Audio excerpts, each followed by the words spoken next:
Good morning. এখন আমি যাচ্ছি হচ্ছে একটা রহস্যময় জায়গাতে, যেখানে কিনা ভারতের হচ্ছে তৃতীয় হন্টেড এরিয়া। সন্ধেবেলায় কিন্তু এই বিচে যারা যারা গেছেন তারা রহস্যময় কিছু কিন্তু দেখেছেন। আর যে রহস্যময় জায়গাতে যাচ্ছি সেটা অবশ্য গুজরাটেই অবস্থিত। রহস্যময় অনেক কিছুই রহস্য হয়তো আছে, অনেকেই অনেক কথা বলেন, তবে আমি একটা জিনিস লক্ষ্য করেছি, এই ব্রিজে কিন্তু একটা কালো যেন ছায়া বইছে। দেখুন, আপনারাই দেখুন।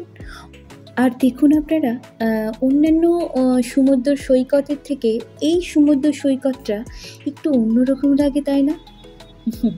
আপনারাই বলুন। এখানে শ্মশানও আছে, জানেন তো?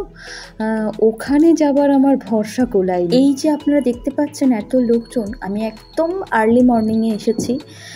এটা কিন্তু সন্ধ্যেতে কিন্তু একটাও মানুষ থাকে না, কারণ এখানে থাকতে দেয় না। এই সমুদ্র সৈকতে আমি কিন্তু কাউকে স্নান করতে দেখি না, আর এই সমুদ্র সৈকতে স্নান করাও আমি মনে করি উচিত নয়। আমি কিন্তু ভয় পাইনি, দেখিয়ে দিলাম, একদম নির্ভয়ে এসেছি ভূতের এরিয়াতে ভূত দেখতে। সন্ধেবেলাতে কিন্তু কাউকেই ঢুকতে দেওয়া হয় না, তাই জন্য সন্ধেবেলা কিন্তু ভূত দেখার ইচ্ছে থাকলেও কিন্তু উপায় নেই। আর এখানে কিন্তু স্নান করে না, কেউ স্নান করে না। আমি অনেকবার এখানে এসেছি, আমি কাউকে দেখিনি যে এখানে স্নান করতে, কাউকেই দেখিনি। আর অনেক দূরে জল আছে, দেখুন, অনেকটা দূরে। আর ওই যে এখন যাচ্ছে হচ্ছে প্লেনটা এই এত কাছে যাচ্ছে এই কারণেই, কারণ পাশেই হচ্ছে এয়ারপোর্ট।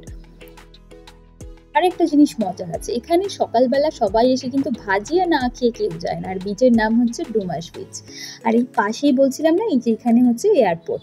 আমার বাড়ি থেকে কিন্তু এয়ারপোর্টটা খুব একটা দূরে না। স্মার্ট সিটি সুরাট, সত্যি স্মার্ট।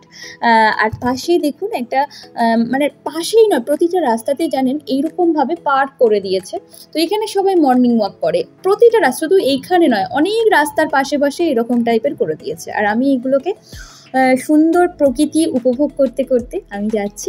আর এই পাশেই জানেন তো একটা সাই বাবার মন্দির আছে, দূর থেকে আপনাদেরকে দেখিয়ে দিই। ওখানে একটু দর্শন করে তারপর বাড়ি যাব।